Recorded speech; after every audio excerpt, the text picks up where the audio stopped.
Good evening, all.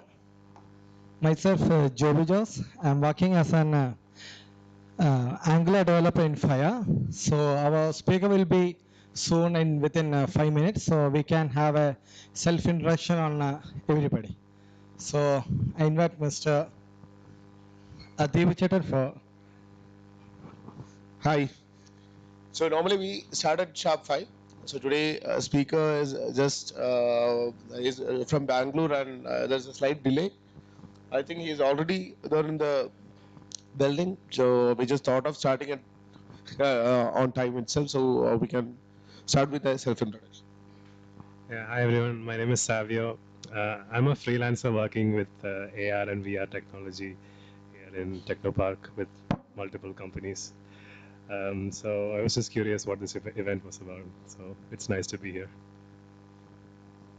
Hi, so my name is Gautam and I work as a senior software developer at Monetize, and it's my second time here, so so excited. Hello, I'm Hari. I work with the corporate communications at Reflections Info Systems. Hi, all, I'm Mithun. I work with the Copcom team and Reflections. Looking forward to the session. Thank you. Hi, I am Sharath. I am also from Reflections. I am a senior specialist from Copcom. Hi, I'm Sharan. I'm here working at Faya, working in software test engineer. Hi, I am Anjali. I am here working as a software engineer. Hi, myself Jijo. I'm working as market research analyst. Hi, my name is Iris. I am working as a digital marketing executive. Hi, I'm Don.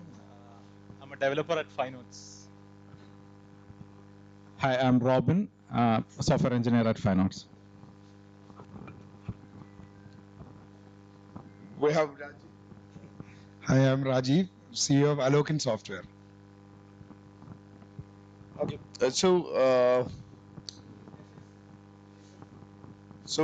normally Fireboat 80 starts with Tech Bytes, and this is the 105th edition, right? We started in 2013. So every month we will have a gathering here and we start discussing on what happened in the technology world in the last 1 month.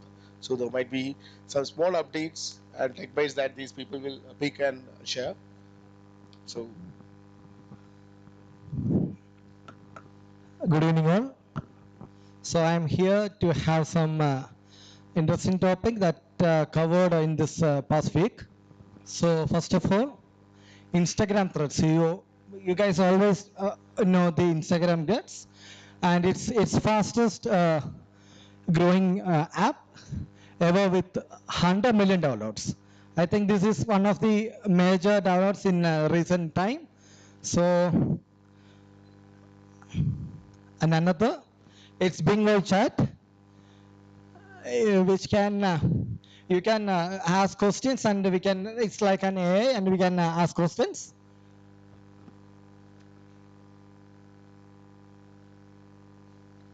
Moving on to the Google search. The Google search quality user report tool, in which we can it's a paid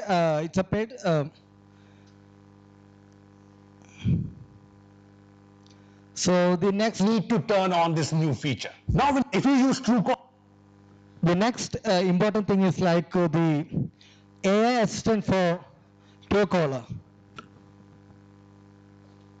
need to turn on this new feature. Now when you get a call you don't want to pick, you can just tap send to assistant and Truecaller will take the call and speak to the caller, and it can even transcribe whatever the caller says like this. You can even tap this to ask the reason for the call. Not just that, you can even create your custom greetings. Hi, you have reached Rupesh's assistant. Who the duck is calling? There are also different assistants to choose from, and a lot of Indian languages are supported, but right now only English seems to be working fine. Other than that, it's very useful for spam and promotional calls, so share this video with your friends and family right now. I think it's an interesting updates that the Truecaller has given. Thank you.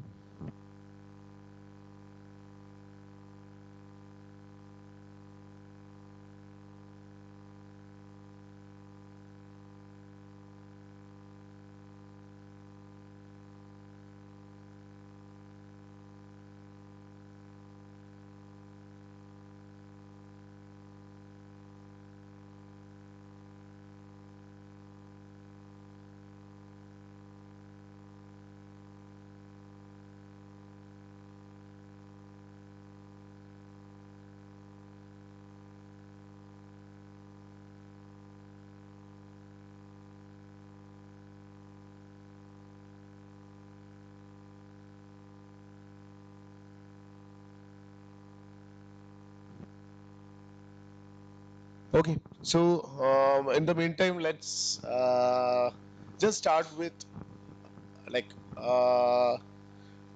branding. Like, what is the expectation that you have when you came here for the session on branding?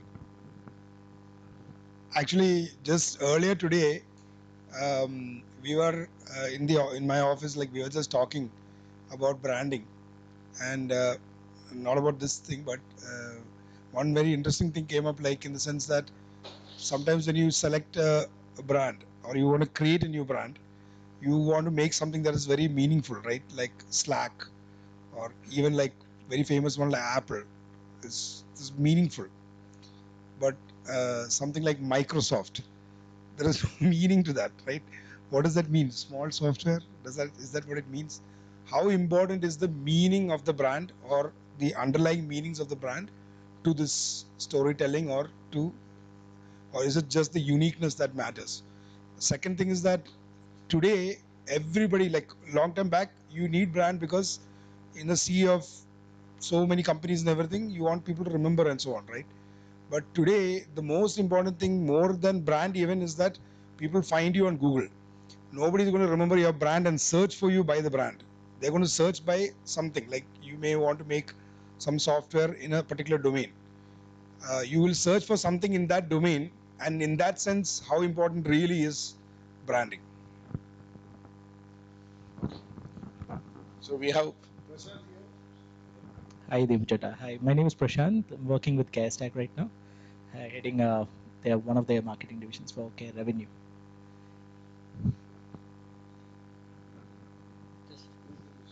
Yeah, I'm Justin. I'm working for IBS Software.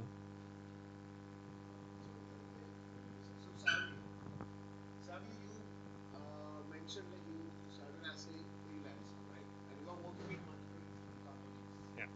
So you are building a personal brand. That's true, yeah.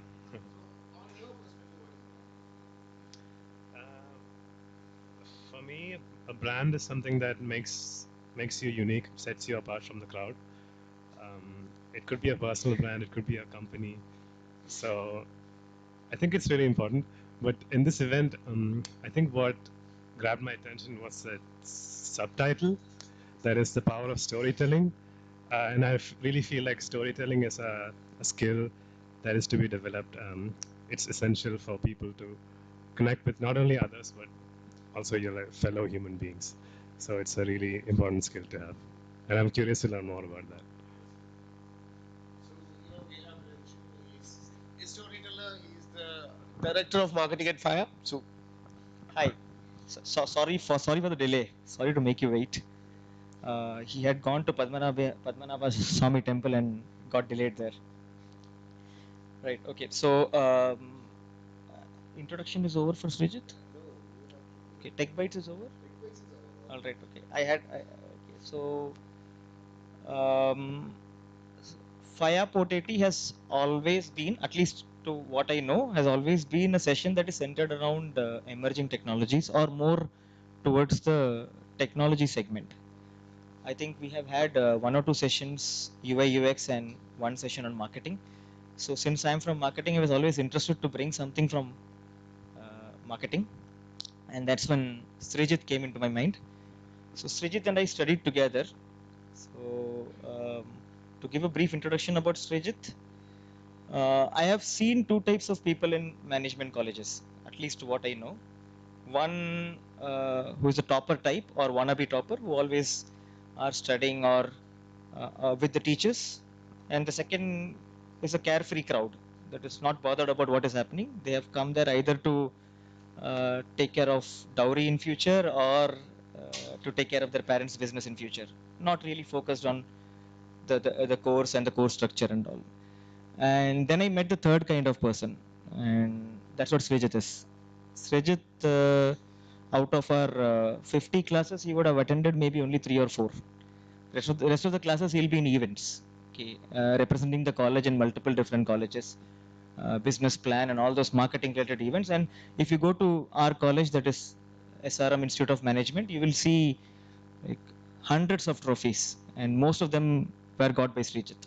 Okay, so He was a storyteller. He is a storyteller. He has worked with multiple companies. He has a decade of experience in banking sector, where he grew from a business analyst to a deputy vice president, and now he's the he's the assistant director of a big four firm, where he's dealing with clients across the globe, help them brand, help them market, and today he is here to share insights on how to build a brand. I was telling him that there are a lot of companies in Trivandrum, a lot of startups in Trivandrum, a lot of marketing heads in Trivandrum who'd want to learn marketing and branding better, and that's where all this invite and everything started.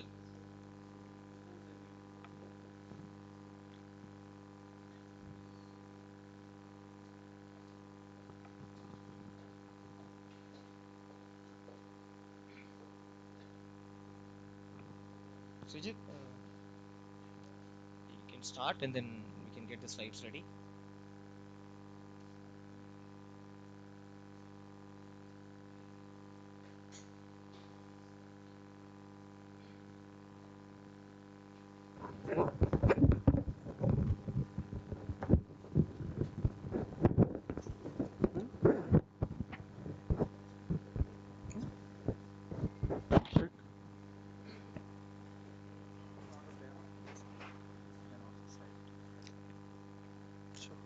No, it's not yet coming.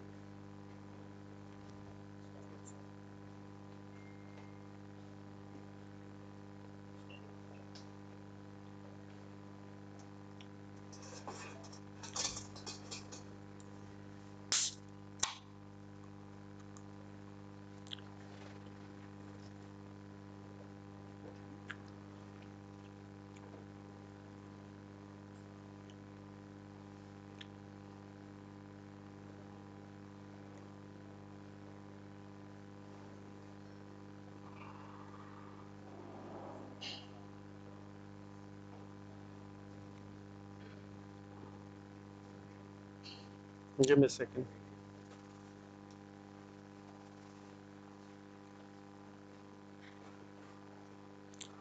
Okay, let me not keep you waiting. I know that we're already late and excuse the delay.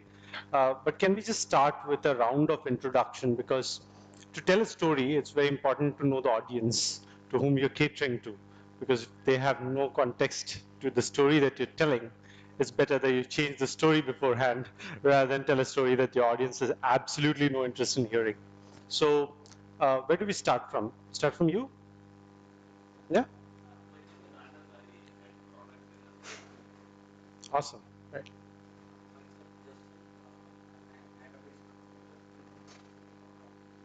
Awesome. Database consultant. Wow, sounds very fancy. Okay, you? We have a CEO here. Yeah. No worries. I'm sorry, I couldn't hear you. Okay, senior specialist. Is it a tech role? Corporate comms. Wonderful. So, my name is Midun. I'm part of Copcom from Reflections. So I'm a photographer, so I'm looking forward to the storytelling part. Awesome. Nice to have you. I'm Hari. I head Copcom at Reflections. Triple hat trick of Copcom people. How many Copcom people in the house? No, only 3. Okay. I am Gautam. I'm senior software engineer at Monetize. My name is Savio and I'm a freelancer working with AR and VR technology. That's a really cool name. Thank you. My name is Haris. I'm working as a digital marketer. Digital marketing. Awesome. Hi, my name is Prashant. I work in the marketing team in CareStack. Awesome. Marketer in the house. My name is Don. I work as a developer at Finance. I'm sorry, yours is not the coolest name anymore. We have Don in the house. My name is Robin. I'm the Chief Product Officer for Finance. It's a dev tool product. That's pretty interesting. Great. I'm Vinu. I'm joined at Finance as an intern. Oh, so you're pointing to him because you report to him or something? Okay. Yeah. Right. My name is Tom. I work as an SEO in TechASL. What department? I'm sorry? SEO. SEO. Yeah. Okay. Sounds fair. Okay, a lot of marketeers in the house. Interesting. My name is George. I'm running a digital marketing agency in Trivandrum. You're running a digital marketing agency. Yes. Awesome. Anybody else? I saw a couple of people run away. Is that because intros are not something that we used to? No, that's fine.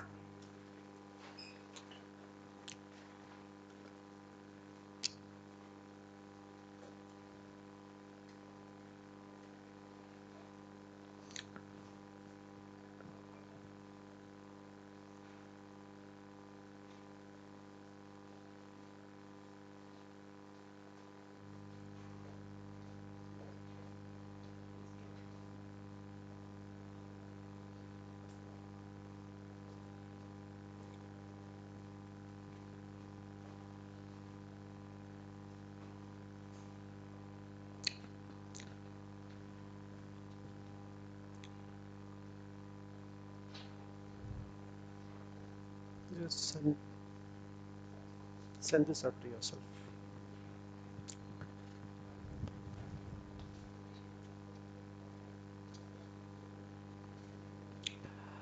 Okay, so before we start, I just thought, why do you think stories define us? And this is just going to be a conversation, right? So feel free to voice your opinion, say that, hey, I don't agree with you, or I have an alternate point at any given point in time.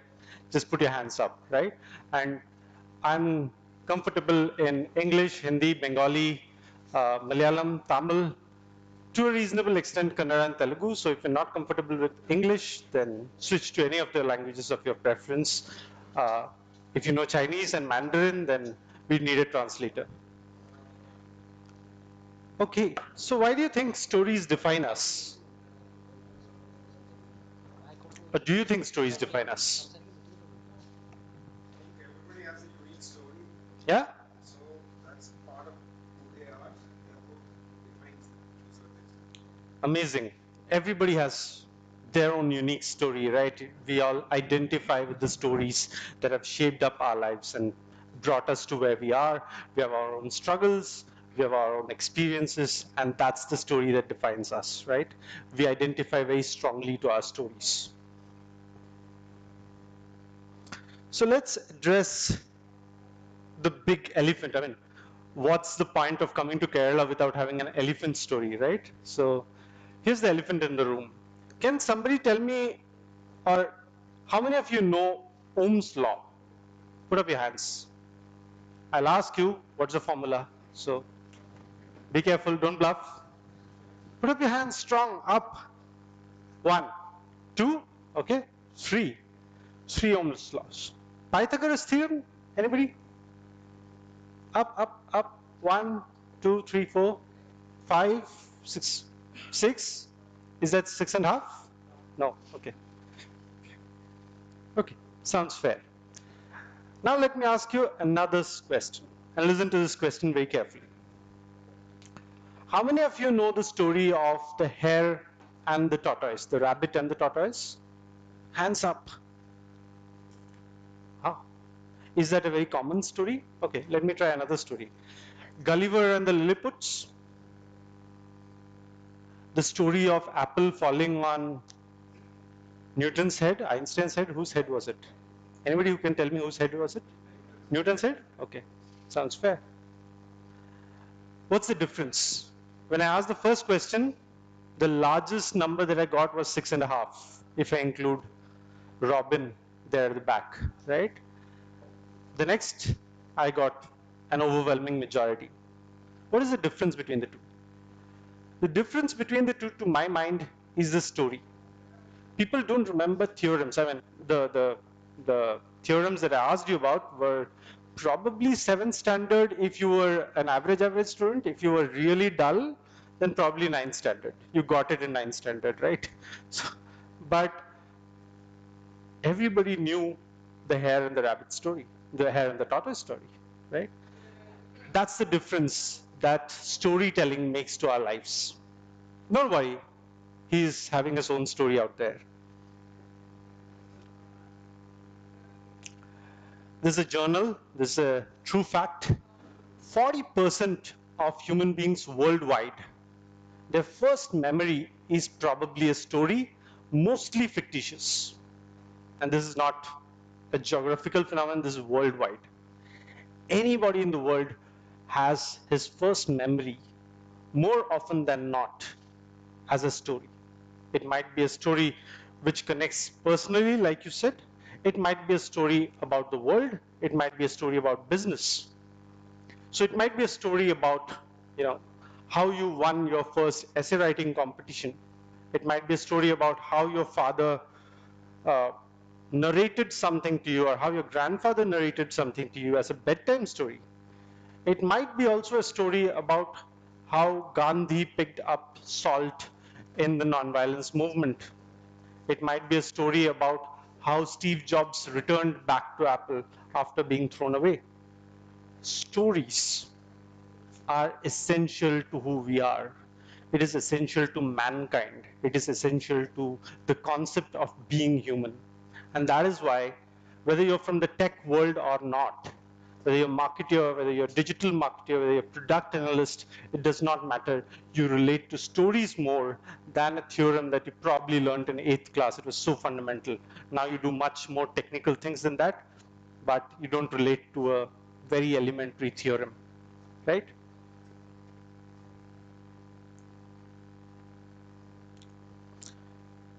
Okay, 13.8 billion years ago, there's this phenomenon called the Big Bang, which created the universe and everything that we know about it. You and me, matter, material, gas, air, liquid substance, everything was created through the Big Bang. 13.8 billion years ago. Watch the next number very carefully. 50,000 years ago, right? 13.8 billion, and then 50,000 years ago, we had something called the Big Leap, which is also called the Great Brain Big Bang, right? Where there was a genetic evolution in the way our minds are structured, a DNA evolution of sorts, right? And that predominantly helped us qualify for a lot of things that we do in the modern day life. It evolved our thinking, it evolved our cognitive abilities, it evolved the way we structure our logical reasoning and things like that, right? But I'm going back to the previous slide. And now think of the number of years between this slide and this slide, right? Now go to the next one. 44,000 years, 13.8 billion years, 50,000 years, and just 44,000 years, there's a gap of 6,000 years in between, is the evidence that we know, there is concrete human evidence, that there is a painting or a fresco on the wall of a cave in Indonesia, which talks about the first instance where storytelling can possibly be seen. It does not mean that this is the year that it happened, but we know that it definitely happened, at least now.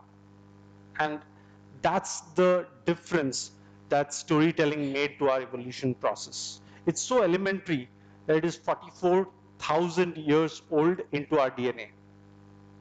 How many of you have ponchos, like pot bellies, which you're trying to control? Yeah? No worries, just jump in.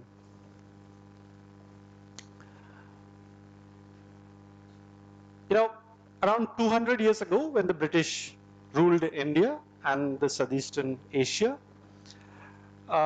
they purposefully choked the amount of food grains that were cultivated in the subcontinent, but they exported it to countries like the UK, the Australia, where the war efforts were on for the kingdom. And that resulted in a DNA change because the famine or the lack of food resources lasted for over 200 years. That DNA results in our pot bellies still for the Southeastern Asian geographies, right? Where our body's DNAs have been tuned to the fact that if we have more inflow of food, it collects it and it stores in our bellies to be used in times of resource. That's what 200 years of experience can do to you. This is 44,000 years of experience. I'm just trying to emphasize how ingrained storytelling is to our DNAs. It is no surprise that we don't remember a theorem, but if that same theorem were to be told in the form of a story, we would remember it. And that's possibly why most of our ancestors tried to educate us in the form of stories. Whatever you call it, Bible, Ramayana, Mahabharata, all of them are stories, right? If you look at the Greek mythology, Iliad, right? Most of them are stories. And it was an easy way to get you to remember most of the facts which were told in the stories, most of the characters, most of the concepts that were told in the stories.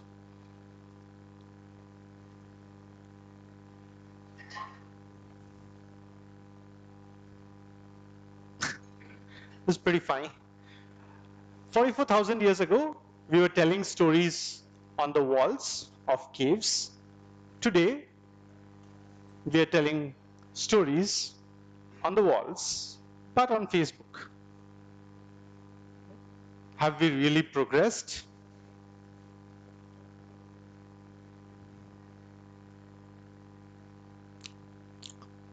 I'd like to leave you with this cool message that storytelling is ingrained into us. It's hardwired into our DNA, it's hardwired into our brains.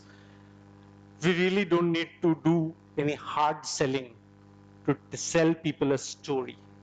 We might do a lot of hard selling if you were to sell people some numbers, some concepts, some abstract reasoning. But stories, they sell pretty easy.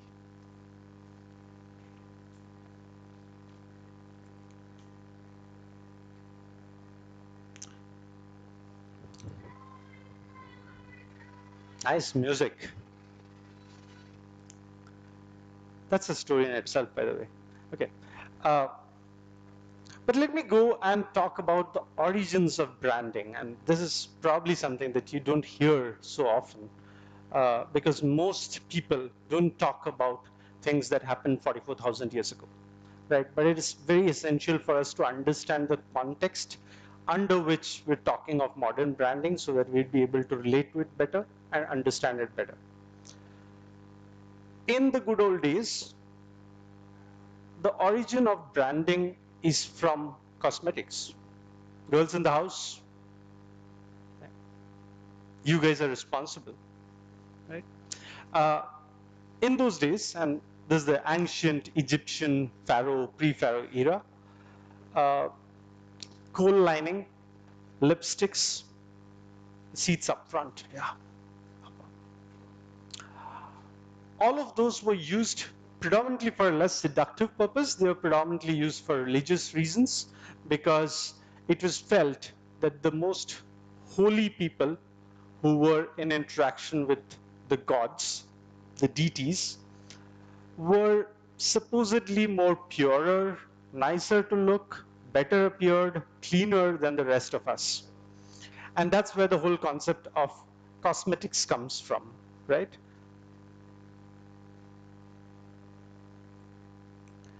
As time evolved, these elite group of human beings who were in proximity with gods needed a way to represent themselves which was different from the average lot of us, predominantly in the form of stationaries, in the form of interactions, in the form of messages that they conveyed out and things like that.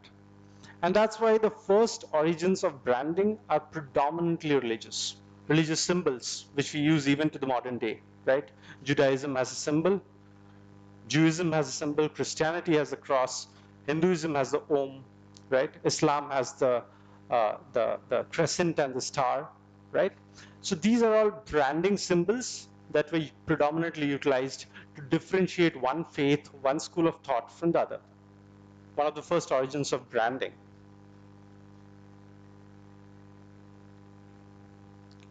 And that obviously led to clashes because there were two schools of thought, right? It was us versus them. It was you versus me. And that led to wars. Unfortunately, wars happened in a very close geography. It was not like US bombarding North Korea, where you'd be able to facially recognize each other. They happened in a very close geography, the Gulf Wars, the wars in Central Europe, the Mediterranean wars, the Asiatic wars, and things like that, right? And obviously, the armies couldn't figure out who was a friend and who was a foe. So it was possible that they were ending up killing their own teammates, their own battalion people, and hence the necessity of having flags and army symbols to differentiate us versus them so that you could identify who was the enemy.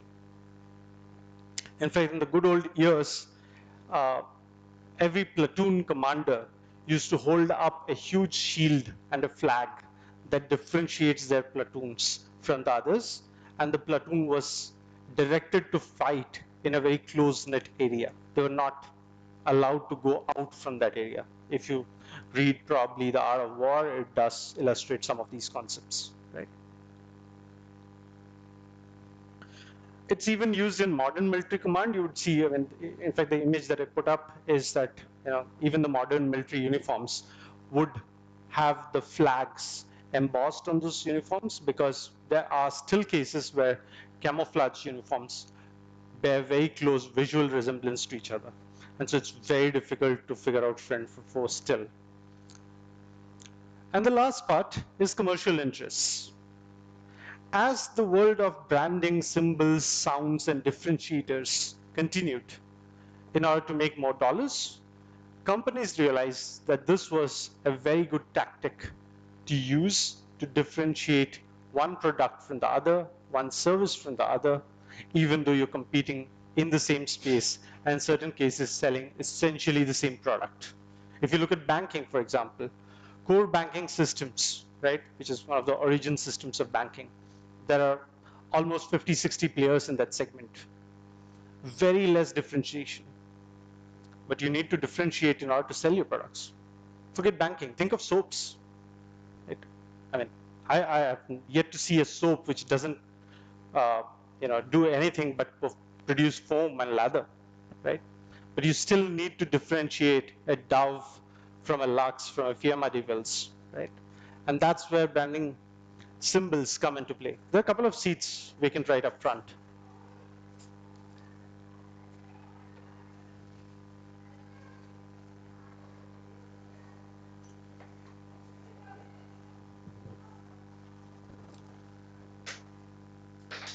All of the branding people in the house, anybody who's working in branding, needs to know this date, because before this date, you didn't have a job. The Trademarks Act enacted in the UK gave the basis for modern day branding. It gave a legal fulcrum to branding. And what it does is it makes all of us legitimate. It allows us to sell our products. It allows us to sell our services, predominantly because now nobody can question, why do you even need a differentiated name or a differentiated symbol, right?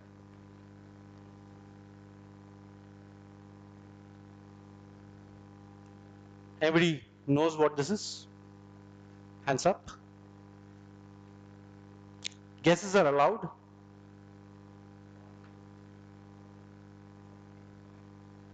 Wine? I know it does say wine there, yeah.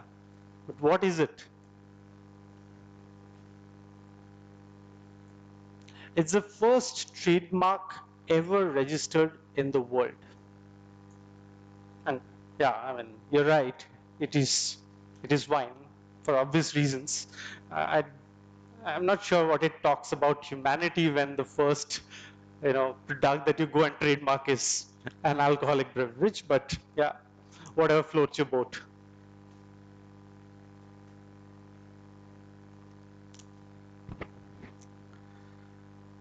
I think this is a very interesting segment, and probably a segment that a lot of you would be interested in. Is till now we're talking of very abstract concepts, right? We're talking of how storytelling is important, how shapes, brands, symbols, music form an essential part of that storytelling, and how it differentiates us from them, how it allows us a legal standing to sell our wares and to go out to the world with go-to-market strategies, right? But where is money in all of this? Where is the catching? Hop in.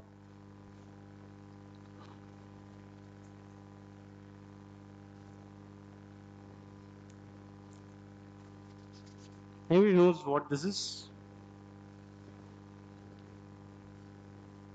Smoking, yeah. Any specific thing that you remember? Shwasakosham, something? Sponge palyana.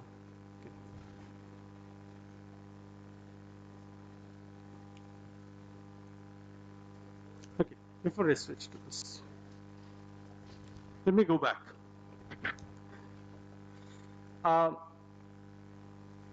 Think of global warming, right? Anybody remember a brand campaign or something that you remember about global warming? Any image that floats to your mind when I talk about global warming? Sorry? Greta Thunberg. Yeah. Okay. Anything else?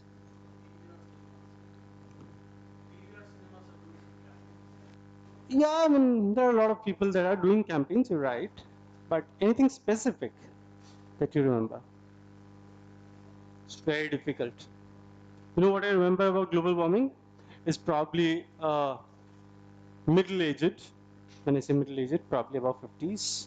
Scientists coming in and showing a graph about glaciers melting and water flowing and saying, there were, in the last 50 years, we have got glaciers in the Antarctica melting into the sea, right? It doesn't create an impact. It doesn't tell you anything. Yeah, there's a hole in the ozone layer, and I would rather have somebody go and fix it on my behalf.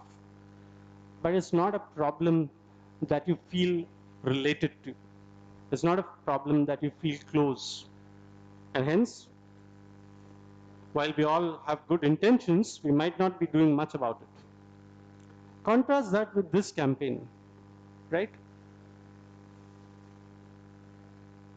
There has been a tremendous dip in smoking habits, especially in South Asian countries. Not because of this, but because of other campaigns on this scale. In states like Mizoram, Kerala, Nagpur, particular towns and pockets, the dip has been significantly high, at least in public smoking.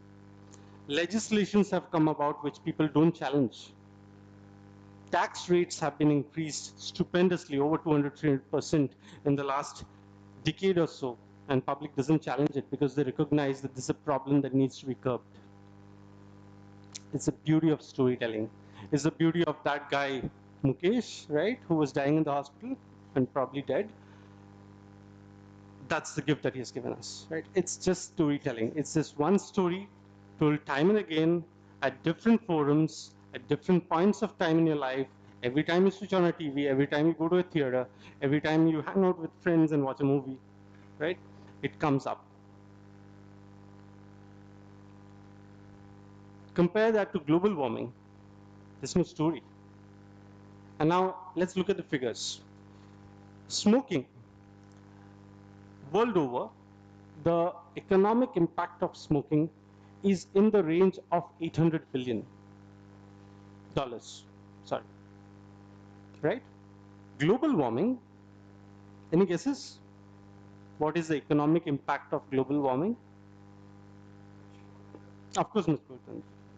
Part of my storyline. You stole the thunder. But anyway. Any guesses of the figure on what is the impact of global warming on our economies? 13.8 trillion. Very coincidentally, it has a very eerie resemblance to the Big Bang figure as well. Apart from the fact that there was billion, this is trillion. Both of them are 13.8. And this figure is forecasted as on 2025. And the last I checked is that we had an 18% headway. On 2023, what we are supposed to be, we are 118% of that. So we'll surpass the target in no time. But yet, from a storytelling perspective, There's a brilliant story being told about an $800 million problem, but there's no story for a $13.8 trillion problem. Questions? No? Any questions?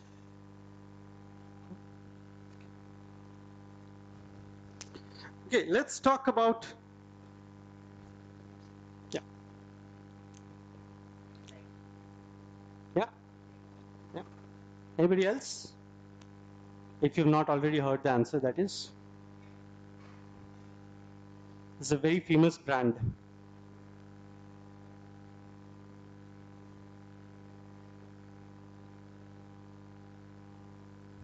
That was the brand, the visual identity, the name before 1971. And this is after 1971 when a design student called Carolyn Davidson sold it to Nike for a measly $35.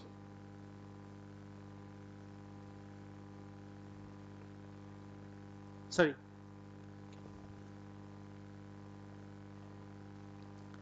And this is the feedback she received from the CEO of Nike when she presented the logo design. He said, I don't love it, but it might grow on me. It's today one of the most respected brands in the world.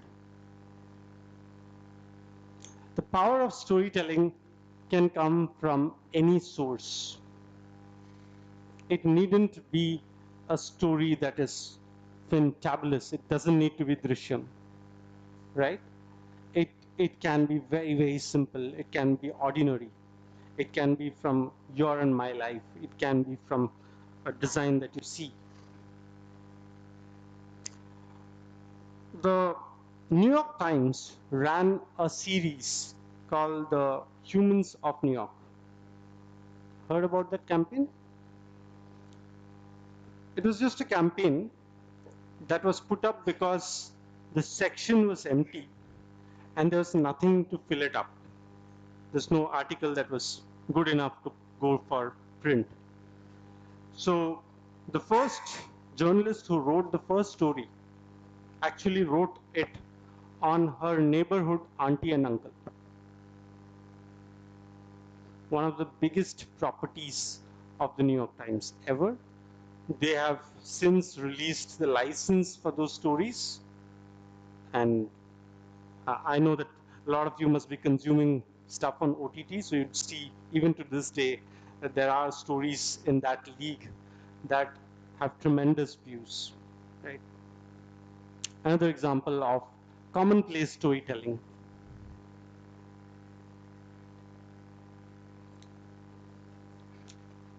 Like I said, stories needn't be of one genre.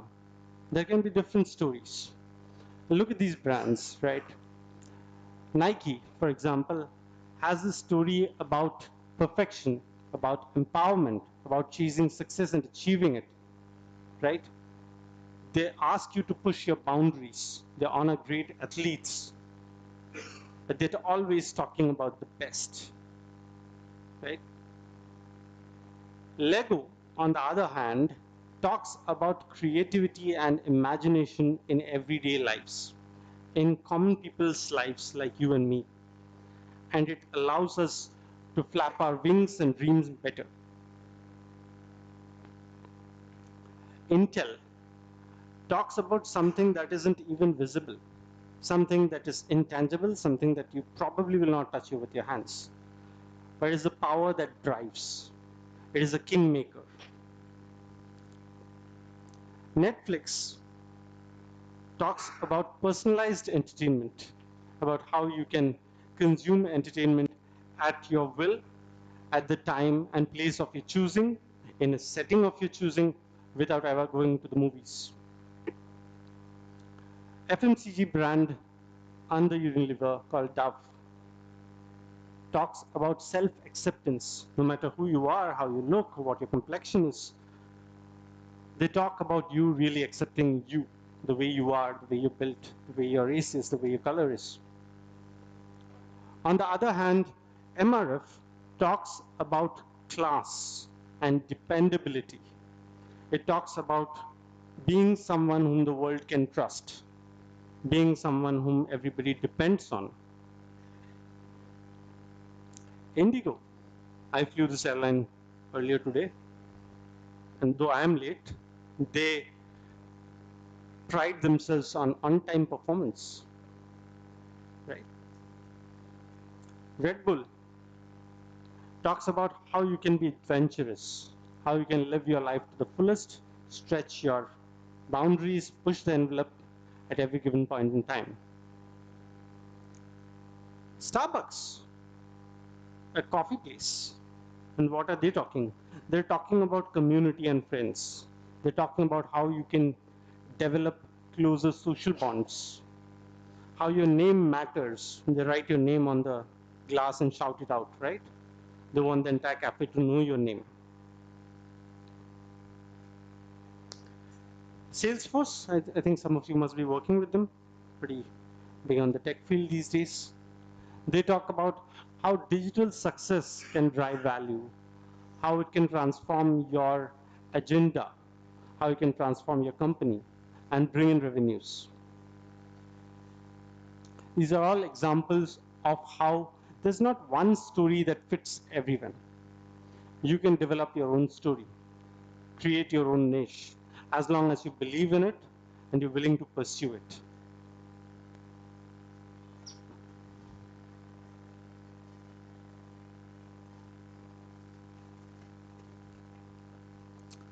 Okay.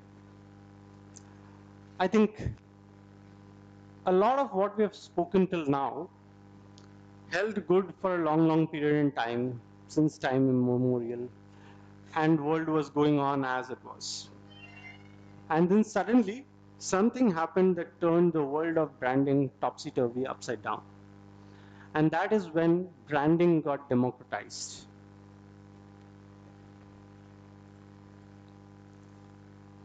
There are three things that happened under a broad social context. The first is the power of cellular penetration. Telecom revolution in India happened, and at the same time in different countries across the world, mobile penetration increased. There's a cell phone in the hands of every Tom, Dick, and Harry that you meet on the street. That's happening till today. In fact, that number has since gone up. Broadband speeds and networks. It was easier to connect than ever before at lightning fast speeds. You want something, you download it, you stream it. And the third is the power of social media, where it put the power of narratives into the hands of every single one of us. Combine mobile phones, network speeds, and social media, and see the power that it has. Once you have a story, you have your cell phone to type it out, record your voice, record your video, whatever the case might be, post it on social media, and it goes online in just an instant. What it did for the field of marketing, especially under the lens of the demographic dividend that was there in the society, where the average age group world over, and definitely in countries like India, was falling. It allowed people to come online and tell their stories like never before, to a much, much larger audience than was ever conceivable before, in a manner that was more creative than ever thought before. Right? Any idea what is the average attention span of a human being today? 2 minutes? You're very optimistic. Less than 30 seconds? 8 seconds? Very close by. 3, 2, 1, 0. Yeah. So the average attention span of a human being today is less than that of a goldfish. The goldfish's attention span is 6.7 seconds. Are any of you making campaigns, all the digital marketeers in the house, making campaigns that last for a minute, making long drawn videos of 30 minutes or so? Yeah, you guys need to think about it. Yeah? I'd like to chime into the joke.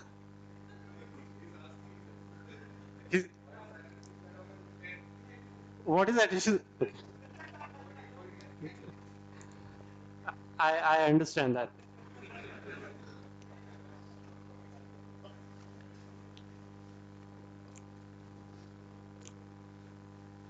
And this is, I think, some bit of good news, some bit of bad news, all put in one slide. So let's talk about this. Anybody who feels, no, we don't need big money?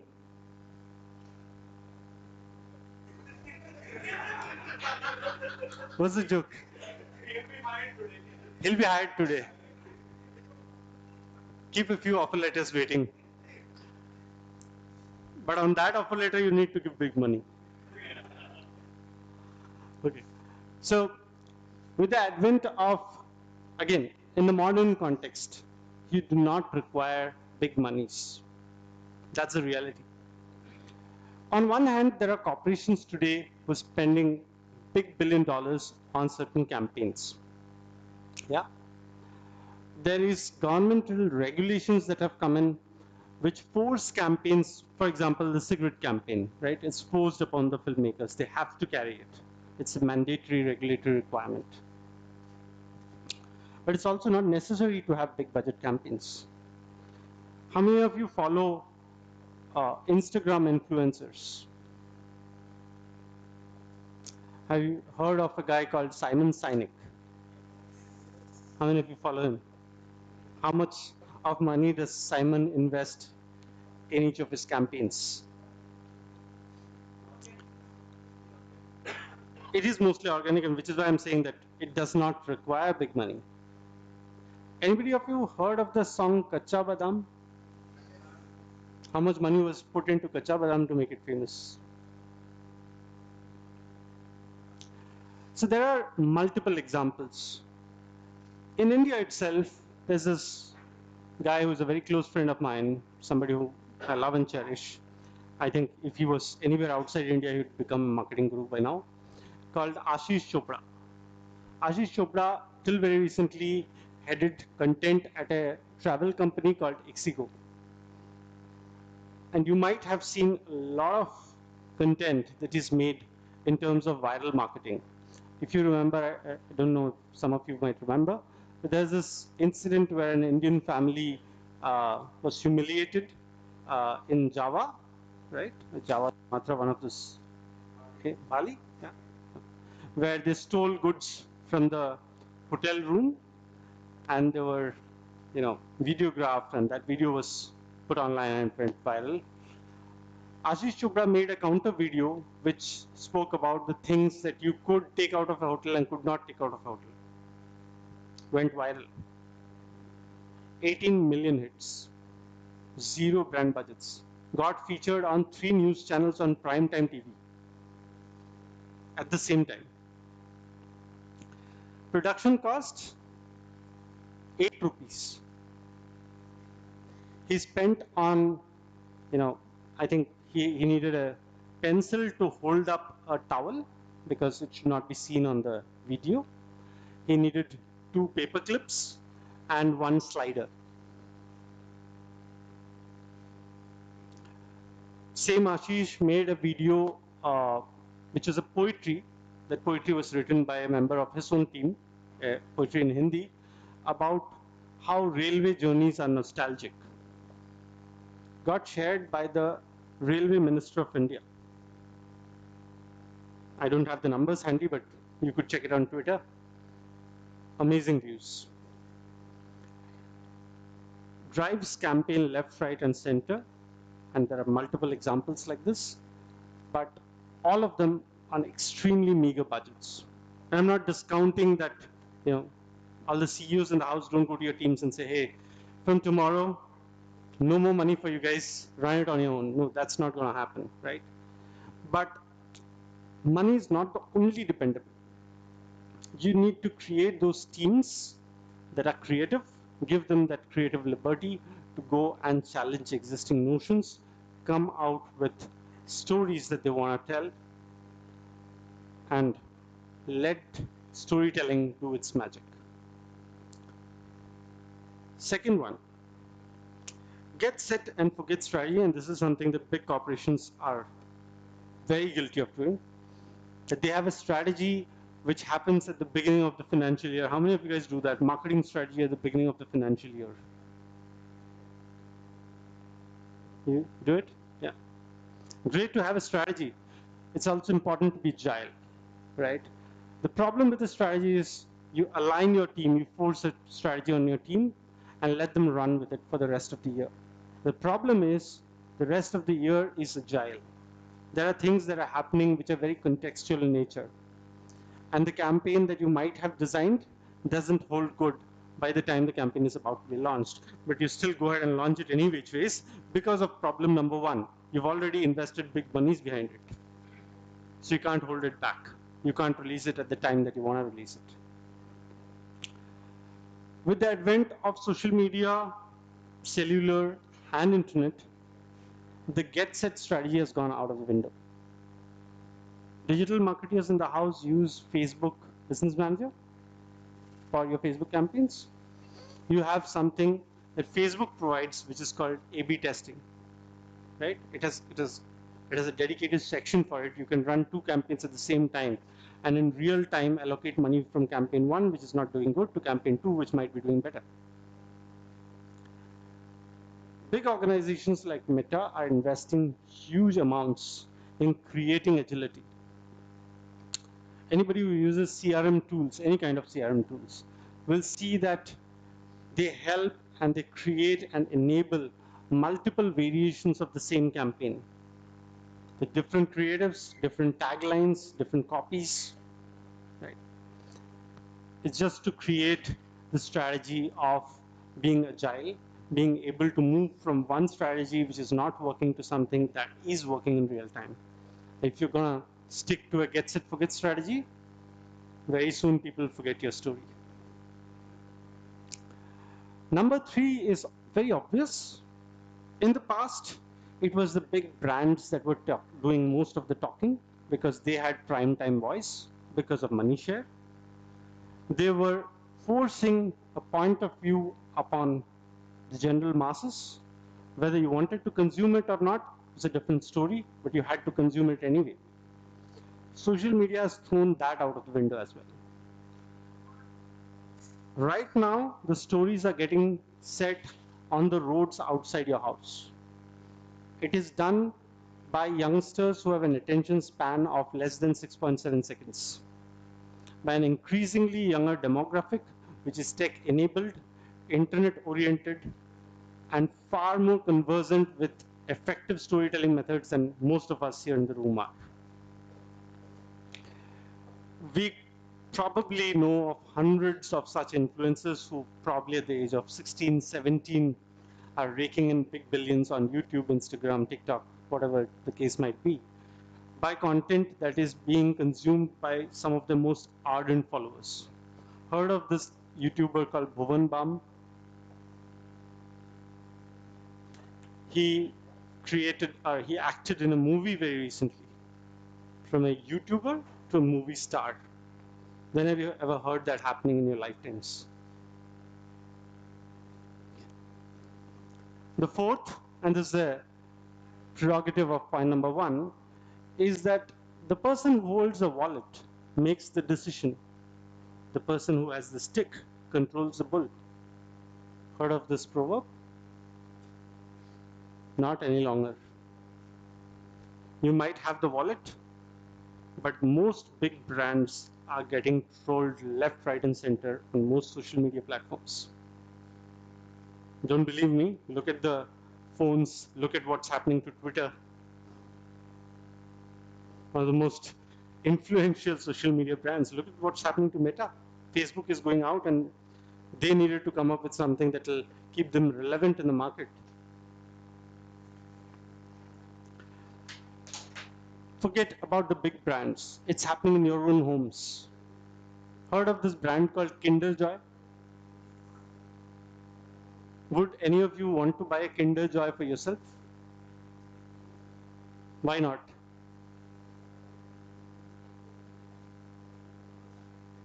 Don't tell me you prefer whiskey. That's not the question. Sorry? It's expensive? Okay. What else? You don't have any expensive products? Not true. So what's the real reason? Why don't you want to have Kinder Joy? You feel like it's for the kids? Okay, but why do you feel that? I'm sorry, I can't even see you. Did you sleep off? Sorry. Toys are for kids. Okay, fine. No worries. Keep sleeping.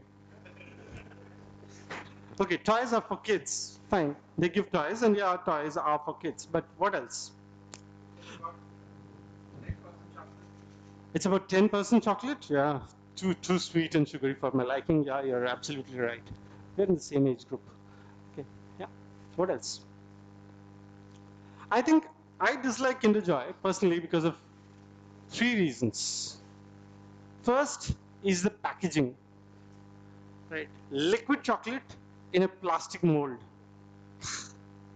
You want to have it, right? I mean, I would at least want a decent quality of plastic. It bends, for heaven's sake. It's like having, it straight out of a polythene bag. 2, you can't even finish the entire chocolate. Half of it remains. Once you scoop out those 2 balls that are there, the rest of it is very difficult to get out. There is an official stat around it as well. 18% of Kinder Joy chocolate goes to waste because kids don't scoop it out. 3, and I agree with you that there are toys which is specifically meant for kids. I don't associate with toys. I wouldn't have my mom seeing me eat Kinder Joy and play with those toys, right? So, no, thank you very much. But do you see the magic here? That today, kids have become the decision maker. They pester their parents to have Kinder Joy. It is kept in a, in retail parlance called impact aisles or impulse aisles, however you might call it, beside the billing counter just before you're exiting the store. And once the Kinder Joy kid wants to have a Kinder Joy, there's no stopping him. By the way, it also comes in a blue and a pink variant, so that adds to your disadvantage as well. Right? The decision-making power has gone out of the hands of the person who has the wallet. It has gone to the consumer. They're able to consume information about the product on non-traditional media. How do you think the kid gets to know that there's a product called Kinder Joy? Possibly. At school, social impact. They talk about it. When was the last time your kid said, I'm sorry, I know that some of you might not have kids, but nephews or whatever, right?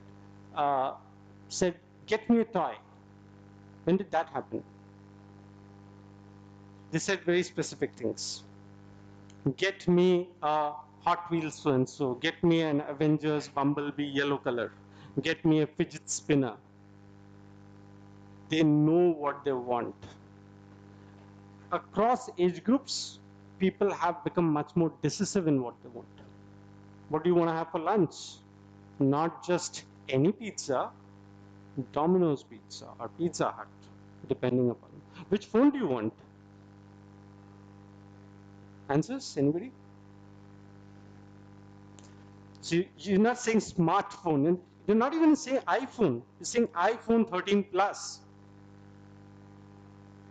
Right? That decision-making power has become so streamlined and so diverse that everybody has access to that information. You're able to take decisions on the go. It is available in bite-sized modules for you to consume as you work, as you play, as you do your daily chores. And the last one, segmentation. I think, especially when Ranju, Vinay, and me were studying, segmentation was probably the buzzword for all marketeers. What is segmentation for the non-marketeers? It's predominantly trying to group people, trying to say that, hey, you belong to this group. So in the good old days, when you had to do marketing campaigns, you would say, my target segment is women, aged this much, living in a geographical area. And when I say geographical area, I'd say South India, Karnataka, Tamil Nadu, Kerala, big geographical areas. That has changed. What is the segmentation now? The segmentation is to the power of 1. That bucket has become small increasingly. At one point in time, segmentation predominantly gender, right? Male, female. There's a blue Kinder Joy, there's a pink Kinder Joy. That's it. There's a blue Oreo, pink Oreo. You know how many varieties of Oreo there are in the markets today? World over, 113 varieties of Oreo biscuits alone. You know how many SKUs you would find in an average department? By the way, SKUs is stock keeping units, which is basically Lux soap. In Lux soap, 50 grams, blue color, red color, pink color, and things like that. That's SKU. How many SKUs in an average small sized departmental store? 50,000 plus. Yeah. Segmentation has become very, very different today. Has become so different that segmentation is right now to the power of 1. You have to target every customer individually. And this, I'm talking from a B2C perspective. In B2B, it is even more tougher because it was initially one company, now it is one person. Any doubts, counter questions? Anybody from your experience? No?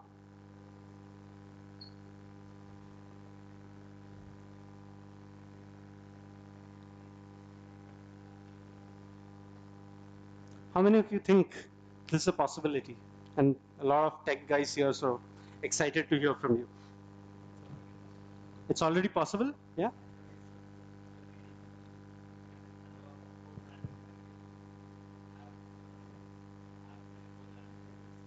Yeah, yeah. If you put in the right keywords, it could generate visual identities that is very close to what you want, if not exact replica of what you want.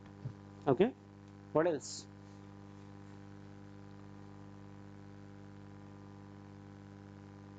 Any alternate perspective? Somebody thinks this is not possible? Yeah, please.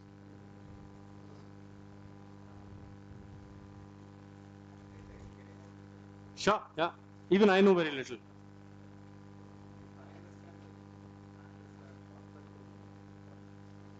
The brand is a shortcut to quality?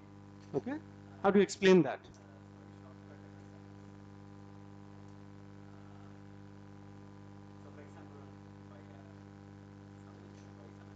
Yeah.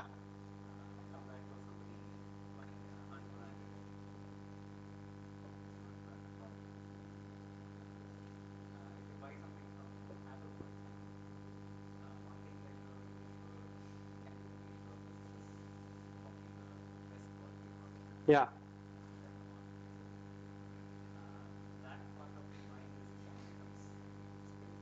Yeah, it's relatively easy. You don't have to worry about whether you're getting the right product or not. Yeah. Yeah.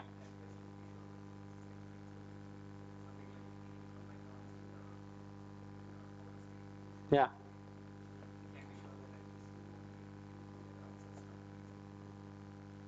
Possibly, yeah.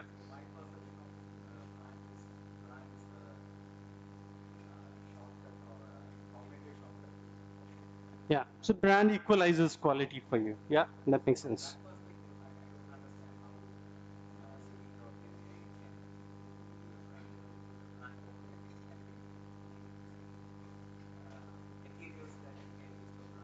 Yeah.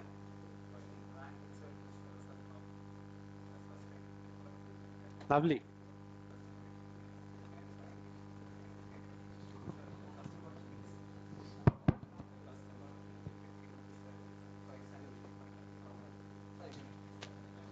Yeah. Yeah. Okay. So just to summarize for those who couldn't hear him, he had an interesting perspective, and he said, "Look, for me, brand means quality. If I were to buy an Apple, I know that it would not go wrong, right? It wouldn't explode in my face like some of the Chinese handsets would. Or if I were to eat at McDonald's, I know that I probably will not have an upset stomach because they follow some level of quality and standards. And so I do not understand how Gen AI can help, or typically AI can help there, because it could generate some assets for sure. I'm not sure it would bring in that quality or that trust equivalent to me. Yeah, okay. Nice perspective. Any other perspectives?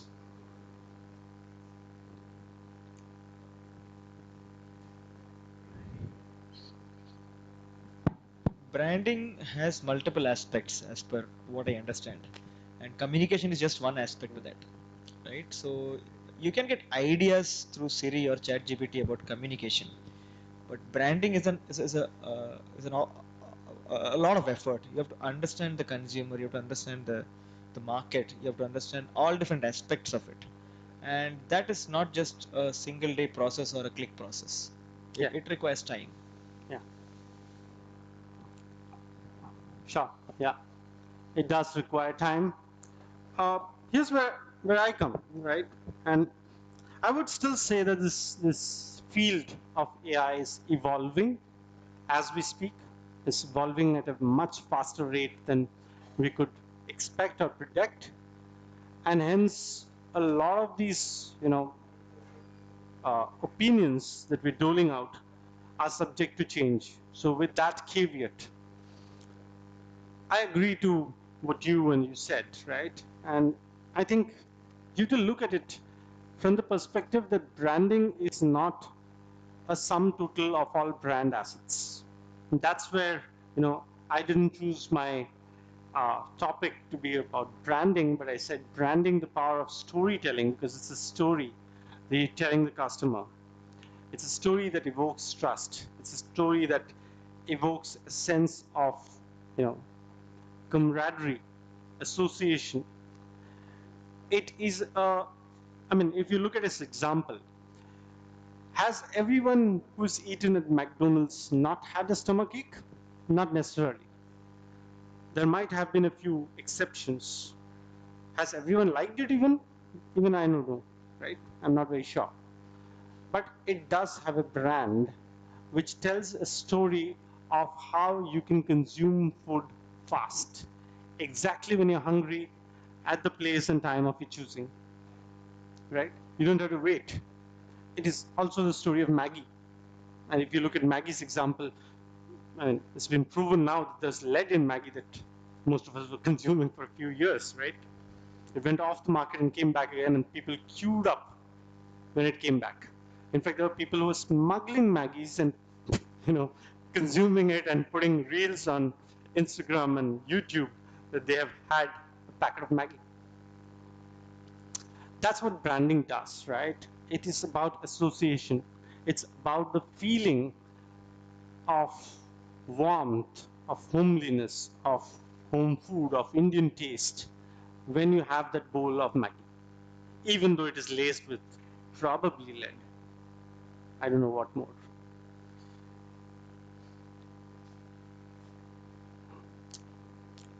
So here's where I feel AI can help us, and this is, again, over a couple of decades of my experience in this field and how we are using AI at this point in time. I would broadly classify AI to be useful at this point in time as a great idea board or a storyboard. I would praise AI for enabling us to be more predictive than ever before, and also to optimize costs. Let me talk about idea boards. If you look at campaign ideas, right? In the good old days, you used to go to an ad agency and give them a brief. This is the product I want to sell. This is the target customer I want to sell it to. This is the message that I want to give. Help me come out with an impactful story. And the ad agency would go back, draw a storyboard, and come and present a few ideas back to you. This is how you could show the story. And then as a product manager, marketing manager, you would choose a story that you could associate your brand with, and then give them a go-ahead to produce the brand film for you. You would again split them into different assets. It might be a print asset, it might be a video asset, it might be something that goes on social media, or whatever the case might be, in order to further that campaign.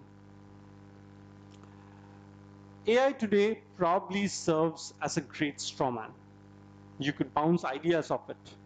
You could ask it to come up with fresh ideas, give you great visualization and thought starters that you could go to the agency or go to your creative director with and ask them to work not from scratch up, but give them something to work with. It also gives them a very clear idea of what's in your mind. I know a lot of marketers will agree to this, but we get briefs like, hey, this is what we want to do, make it jazzy. Heard about that earlier? All the marketers? Doesn't mean shit. One of the most basic things that I tell teams, never again come back to me with such a brief. Right? Drives nuts. 2, it helps in testing concepts. You could give AI a set of tools and parameters to work with, which closely resembles the audience that you're catering to, and ask it to come out with scores, parameters, whatnot, right? And get an approximate idea of what might happen. You could also regenerate stuff. The simple idea is type in a paragraph and just hit the regenerate button. And it gives you more variations of the same thing. Yeah. Interesting long exposure feedback. What do you mean by long exposure feedback? Feedback that is accounting for changes over a long period in time. For example, if you were to develop a pencil for people to write with, right? How long do you think the audience will warm up to it? Will they consume 10 pencils on day 1 and 50 pencils on day 10 and 100 pencils on day 20? Or will it be the reverse? Right. You could ask AI, give it parameters, and measure how your product will fare over a slightly longer period in time. Something that humanly, it will be a bit difficult for you to do. I love the second part. How to use data models to predict trends. And the good old days, you used to use models like Sensex, right? You used to use models like, arbitrary trading charts. In the financial world, you used to use vouchers and coupons to predict how stocks would move over a long period in time. Right. Today, you could ask AI to do all of this. You could allow for predictions. You could allow for it to chart out territories or markets that are hitherto unexplored. If you feed in the right data, of course. Let me ask you a quick question. How many of you drive cars? Okay. How many of you have seen an orange color car on the roads in India, say around 20 years back? 10 years back? 5 years back? 3 years back? Put up your hands. I wouldn't know if you nod your head. 2 years back? 1 year? Okay. What happened? Why did orange color cars suddenly come into existence, and why do we see them so frequently today? Who decided that orange is the new color to be put on a car? Why not pink?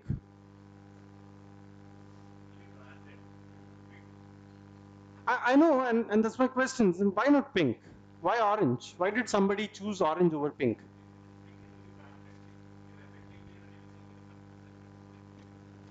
Is it?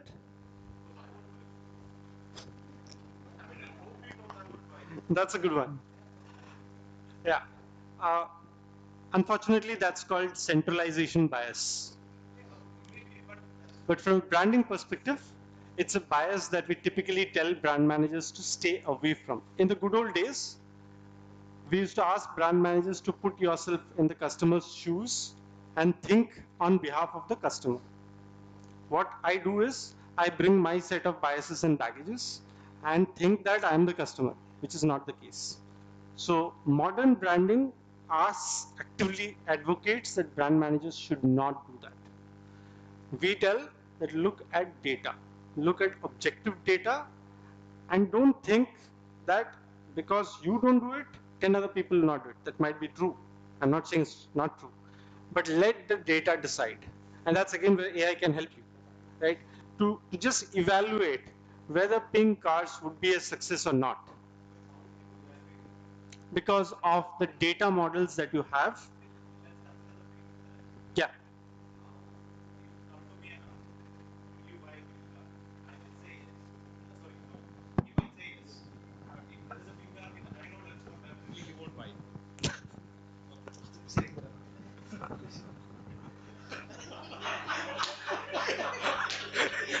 Did you no, but did you purposefully give him a mic with a pink button at the bottom? I'm sorry, I have had no role to play in this. Okay. Incidentally, sorry, what's your name? You validate that model. Yeah, but what's your name? There is no pink Don. Don. Dog.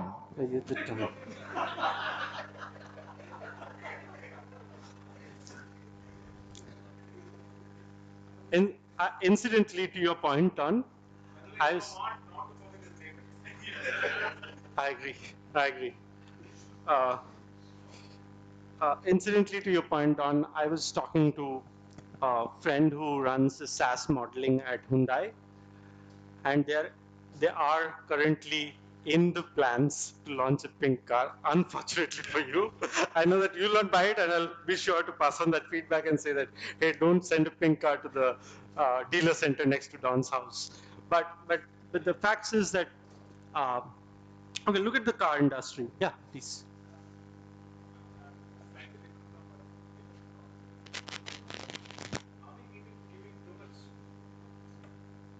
Are we giving too much emphasis on intelligence than wisdom? Than wisdom. Wisdom. Very interesting. I think all this talk about AI and all, right? Will AI replace human beings and things like that?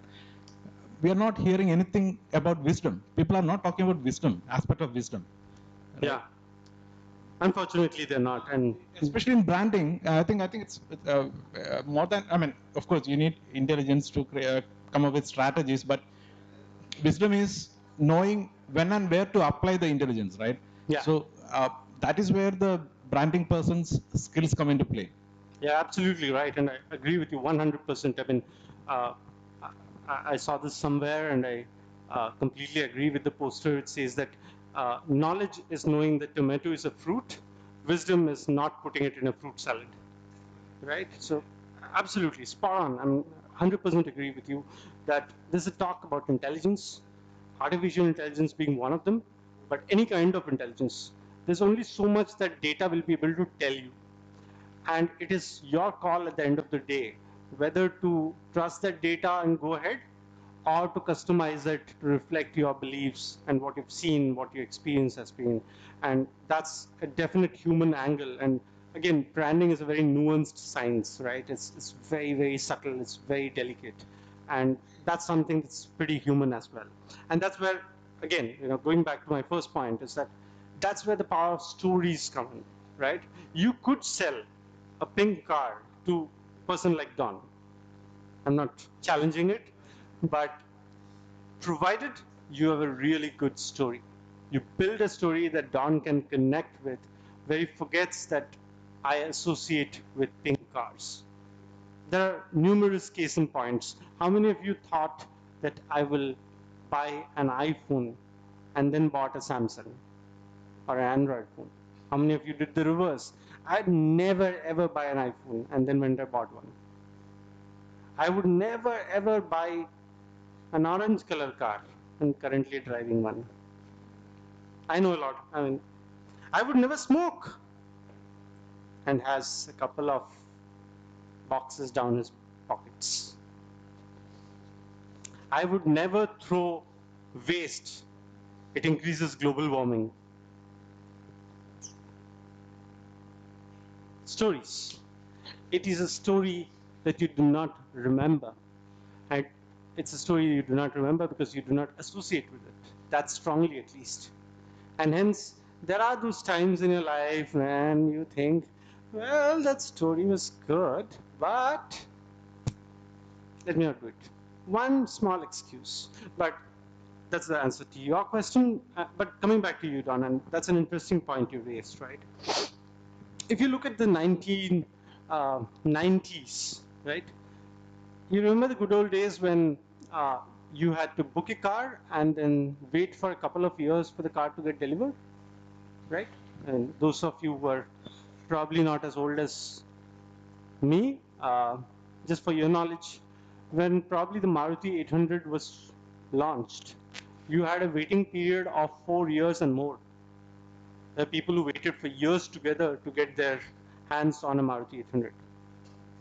What was the reason? The reason was the fact that the moment you gave the order, that was the time when the order was transmitted to the factory. The factory used to build it in lots, and so they had to get to a minimum quota before they built your car.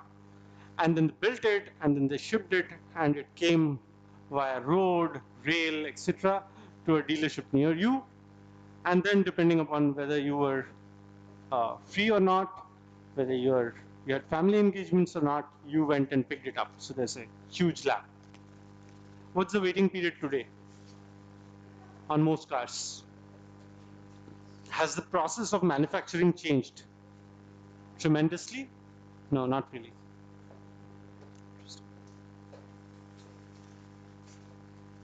So what has changed? Ask yourself the question, how does waiting period come down? I'm sorry? Demand has risen, but then that should add to more waiting period, right? The manufacturing process hasn't changed too much. There have been some improvements there as well. They're able to predict the demand, absolutely. Now think of, I've worked very closely with automotive giants, and because in the lending business we used to lend to some of these automobile giants as well, in both the B2B sector as well as the B2C sector, and in the inventory funding and things like that. But here's what's happening in the modern world today. Think of a company like Maruti Suzuki. You know how many brands they have within the Maruti Suzuki brand? How many brands of cars that they have? So they have two large brands called Arena and Nexa. Arena is the base model, the economy segment, and Nexa is the premium model. In each of them, they have around 8 or 9 varieties of cars. Right? They have Alto, they have Brezza, they have S-Cross, they have Baleno, they have Grand Vitara, right?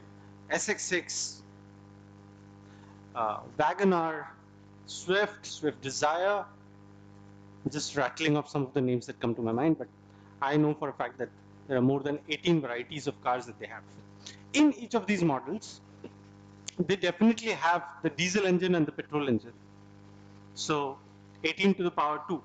In some cases, they have a hybrid CNG engine as well, but let's keep the maths dull down because we are talking about storytelling. So 18 to the power 2. In each of these models, they have a low end, mid end, and a high end with a sunroof and whatnot. So 18 to the power 2 to the power 3 at least. They also have a automatic transmission and a manual transmission. 18 to the power 2 to the power 3 to the power 2. In each of these models, they also have red color, blue color, green color, black color, silver, ivory. They also have mixed. The top comes in one color and the body comes in another color. So to the power so much. That's the number of SKUs that just a company like Maruti Suzuki handles, and similar is for any other OEM, right? How do they predict And today, when you go to a Maruti dealership and say you book a blue color automatic transmission high-end version of a WagonR with a CNG engine or a diesel engine, let's say, they will say the waiting period is 1 week. How did they know that you are going to order that car? Because that car has got produced, it's on the way. It's probably reached, crossed Chennai, on the way, probably on the turn to Kerala.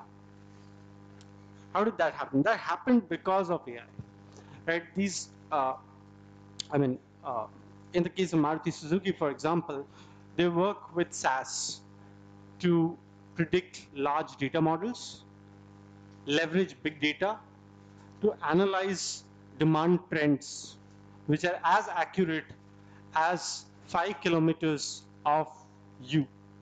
So that's the radius that they know that this is the kind of demand that will come from 5 kilometers within the place where you reside. And they're able to predict that, manufacture the car, and send it to the precise dealership that you would probably go and order it out of. If you look at this in real time, even before you know that you are going to buy this car, Maruti Suzuki knows you're going to buy it. They've already produced it. Coming back to the question of colors, big data also helps in trying to generate colors. Have you heard of Pantone of the year? Anybody? Most brand marketeers would know it.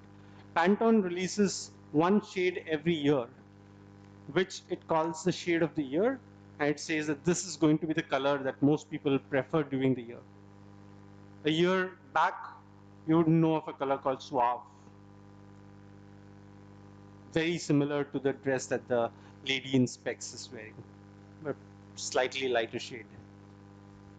Don't worry, we're just scribbling about you. But it is true. They're able to predict colors.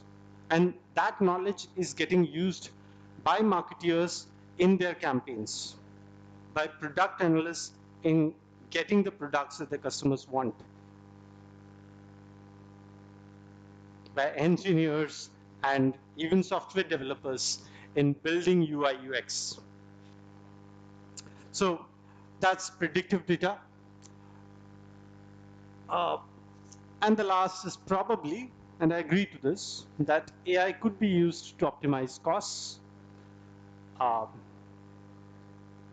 So there's no easy way to put it. There's a bit of risks in terms of manual intervention that is required, in terms of the number of people that are required to do one particular jobs. And hence, there will be some amount of impact on the amount of manpower that you need to throw at a problem. You probably would need lesser manpower. Also, to my mind, I think it does enable us to do better jobs, to do jobs that are more creative and worthy of our talent than jobs that are menial, operational, secondary, and repetitive and boring. So, to my mind, what it signifies is that our jobs are about to get far more interesting, probably a bit more tougher.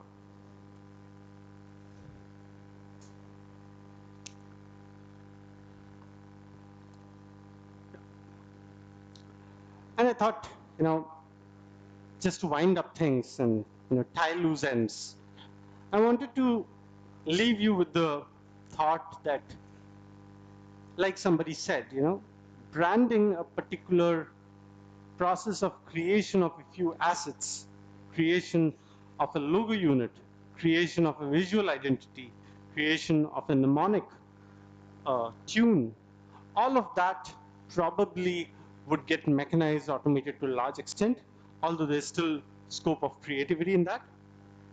However, storytelling and the base of branding and the essence of branding is here to stay.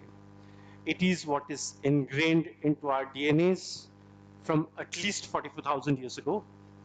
It is something that we see relentless examples of having impactful existence. It is something that governs the choices that we make in our daily lives, whether consciously, subconsciously, or unconsciously.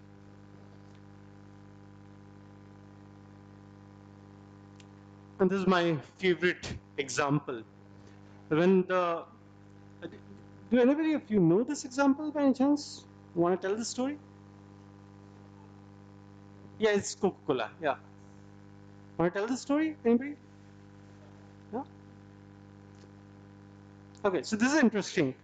Uh, the team at Coke, when they were participating in the brand building exercise, and they keep doing this, and unfortunately it's not a one-time annual exercise, right? They keep evaluating the brand, and that's an essential process in creating big and great brands.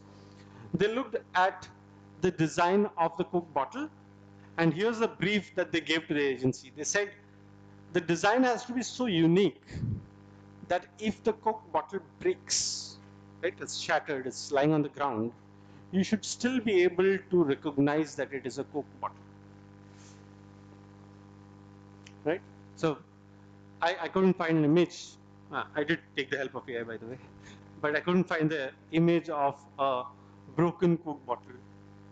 I had to do with an image of Coke bottle in water where the markings were a bit diluted to make it difficult for all of you guys. But the point being that that's the power of branding, right? Even if the bottle breaks, the story continues. You still align with the Coke story. And with that, I'd say that this presentation is over. But if it's a good storytelling, then the presentation stays in your mind and the storytelling stays on. Right? With that, I'll just open to questions. Am I on time? Am I running short of time? What's the scene like? Anybody keeping a tab? No?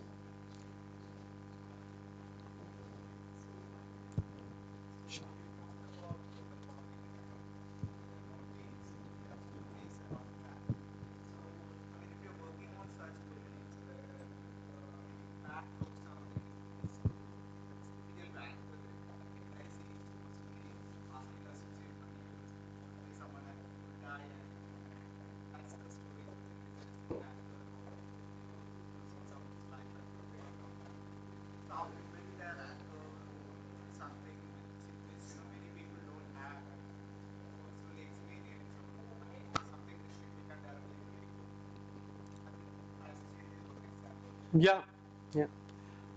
I think you don't need to build relatability. As a marketer, you first have to accept whether there is relatability or not. If I ask you the question, do you need an insurance? And if the answer to that is no, then the fact is that there is no relatability. If you look at the insurance sector in itself, and again, I've worked in banks where insurance is one of the products we sell. A common problem with the entire industry is that it is hard bent on mis-selling insurance. Sales cannot be put or thrust upon people. You need to create a story that inculcates demand. You need to be patient in the process. You can't expect that I'll go to people, tell that, hey, sir, it looks like you might be suffering a heart attack. And he will quickly purchase an insurance policy from me. It doesn't happen that way. You need to build that story. And there are countless examples. For example, you could search this on YouTube. There's this lovely example that an organization called CARE has done a beautiful set of campaigns on epilepsy. Again, very distraught, right? Not everybody has epilepsy. But the way they have done that campaign with commonplace actors, there's no big brands or big names involved, but the way they do that campaign is to show how epilepsy can interject at any given point in our lives. It need not be you who is, a patient of epilepsy. It can be somebody whom you're talking to at a nightclub or at a bar. And that you need to know certain basics of what to do if you were in that situation. There are a lot of organizations who are working under concepts like D&I, right? Diversity, equity, and inclusion, where they're trying to build perception around LGBTQ, transgenders, neurodiverse people, and things like that. These are very abstract concepts, especially for a country like India, where these concepts are not introduced to a corporate psyche, especially from the young age, right? So they're very, very new, very diverse. But there's a lot of takeoff you can see. I don't know if you know of this campaign called Pink Pussy Movement. Heard of it? Anybody heard of Pink Pussy Movement? Yeah. So very simple. There are people, a couple of girls who created a knitted hat. There's a woven woolen hat which is pink in color, and they knitted it with two horns to look like a pussycat, and it was used by them, and they wore that at a rally which supported the cause of women and women empowerment in the US. Before you know it, the entire country had taken it up. It's a big organization, movement. There's a social organization. There's a society at trust that holds the patent for the Pink Pussy movement, etc. in the US. All started with a nondescript woven hat by two girls in a dormitory. Me Too movement is another example, right? We all have heard of it and the epoch-making, impact that it has had on all of our lives, right? Kevin Spacey, anybody remembers him? He got thrown out of House of Cards as a counter effect of the Me Too movement. So these are all, again, very diverse, very new ideas. They're difficult to relate to, they're difficult to anchor. But again, it's a story well told. It's a story that you believe in. It's a story that you identify with, and you have to catch that identification. If somebody does not identify to the story, as a marketeer, it's your responsibility to accept that he does not relate to my story and does not need my product, rather than forcing it down his throat. So this is something very interesting that I do with college students when I go for campus placements. And I ask them a simple question is, what is marketing? And somebody gave me this unique answer, which he probably found in a comic magazine. And he said, a marketeer is somebody who can sell a fridge to an Eskimo. I said, lovely answer, but that is the absolute definition of mis-selling, right? So it's as simple as that. We have to differentiate between what is necessary, what people identify with, catch what people identify with, and run campaigns on that segment. And that really requires guts, because it teaches us not to be greedy, not go after market share, go after really the people who believe in your cause. It's not the number of people who've bought your product, it's the number of people who agree to your cause. And that's something that's a learning from me. Any other questions? I'm happy to answer. I'm not sure whether I'm past the time or not, but yeah. So, like if you look at the marketing definition, that the definition of marketing, right? It talks about, it doesn't say where you can add value. It just says marketing is the science of adding value, right? So if it's on product development, then so be it, right? And that's as simple as that. There are also a lot of companies who work with the communities that they target. One of the most interesting brands in India, for example, is the Tatas, right? Creates a lot of brand value. One of the most respected brands in India, has a lot of trust associated with it. But it's also their consistent, choice of supporting the communities that they're working with, right? After the 26/11 attacks, for example, they went back and established the hawkers who used to park their carts outside the Taj Mahal hotel, just because they identified that they're part of the ecosystem. So, I mean, it's a very simple example of how you can work with the communities, intervene in the right manner with your communities that you're working with your target segments that you're working with, interact with them much more closely, and come out with, have the guts to make those changes that are required.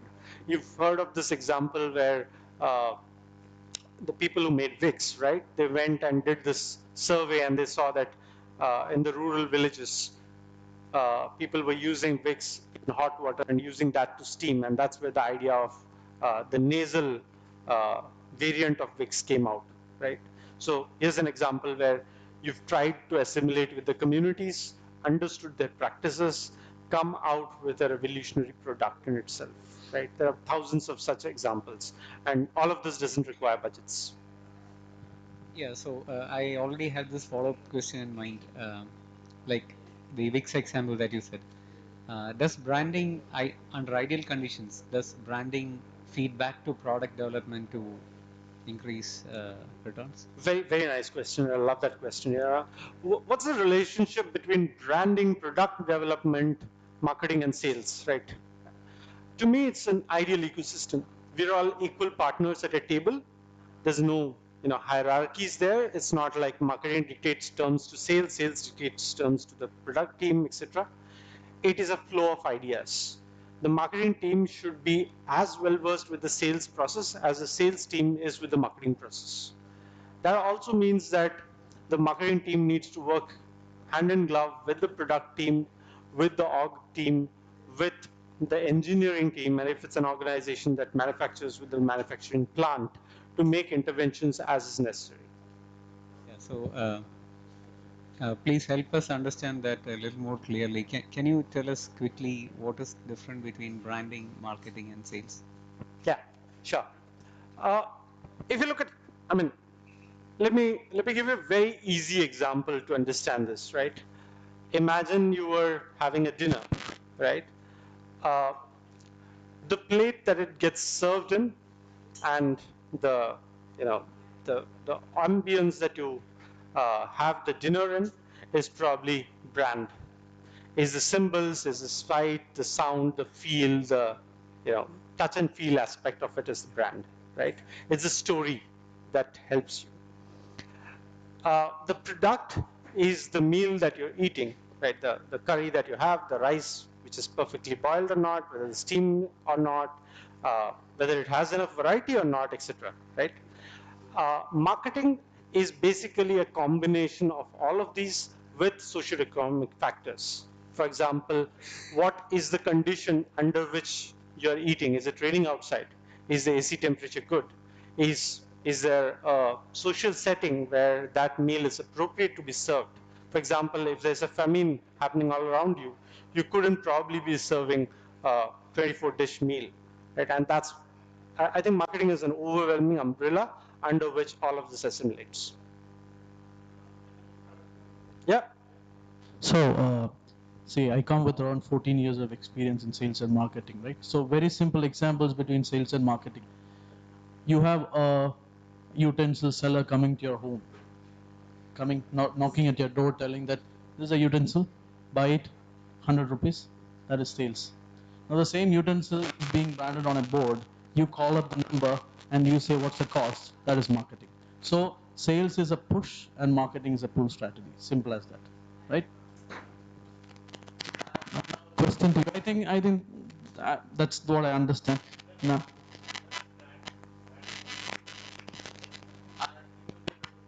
branding comes in where, why would you, imagine it was a plastic dabba seller, right? Why would you imagine you were a plastic dabba seller and I was a plastic dabba seller, and we both went to him, and we had the same jars looking exactly the same at the same price, and we went and said, buy my jar. And that's all we were allowed to say, right? Which one did he buy, and why did he buy that? That is where that's where branding comes into play, because the brand is the story. So basically blurred lines, right? There's a blurred line between marketing and branding. Marketing is an overwhelming umbrella. Branding is just a part of marketing. Branding is probably more to do with the sights, symbols, sounds associated with the product that helps you tell that story. Marketing has a lot more. Marketing predominantly extends into product development, it extends into operations, it extends into hierarchies, it extends into processes and whatnot. So it's more broader from that standpoint. To add on to that, very simple example, if you see the swish of Nike, right, that is branding. If you see that swish, you get connected to all the emotions. It relates to the quality of the product, it relates to the quality of the people who are buying it. There is a lot of attachment to it. That is branding. Marketing is if there is a campaign to sell that shoes, that is a marketing campaign. That's the difference between branding and marketing, according to me. So if you see any logo, if you know its logo, you feel proud about it, right? If you see Fire logo, you feel proud about it. That is branding. So if Finos is selling to a customer or trying to do a campaign to get a customer, that's a part of marketing. Yes, if a new builder is coming up with a project in the city, it's the first project of his, and should he start branding it, or he should market it and try to sell the first project? Okay, so if a new, I mean, ignore whether it's a builder or not. If anybody comes up with a new product, right? Should he first brand it, or should he first focus on selling it? It depends upon his patience levels. If you ask me, I would definitely say that you would need to brand it first, because if you don't focus on the story that you're selling, you'll never be able to replicate it. It's not a scalable model. If you're able to focus and derive that story and get that right, the rest of your flats will get sold much more faster in a more easy and efficient manner. For example, let's take the example of Nike. If I just take a shoe and with Nike's permission put the swoosh logo on top of it, it doesn't really require a great salesman to sell it. There'll be a lot of takers, because a lot of takers adhere and align to the story that Nike has been successfully telling for so many decades together, right? Whereas if you don't have that story, and if I remove that swoosh logo, a lot of questions will come up. Is this product good? Why are you selling it at this price point? Can't it be 200 rupees lower? Can you give the same thing to me in a different color? Somebody mentioned Jordans. Don't come in a lot of color options, unfortunately. Nobody asks them questions.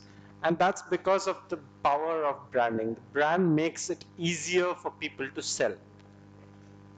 You have, I mean, a common problem, and again, my experience with sales is that the first problem that most sales guys encounter, and if you look at most sales decks, it starts with who we are, right?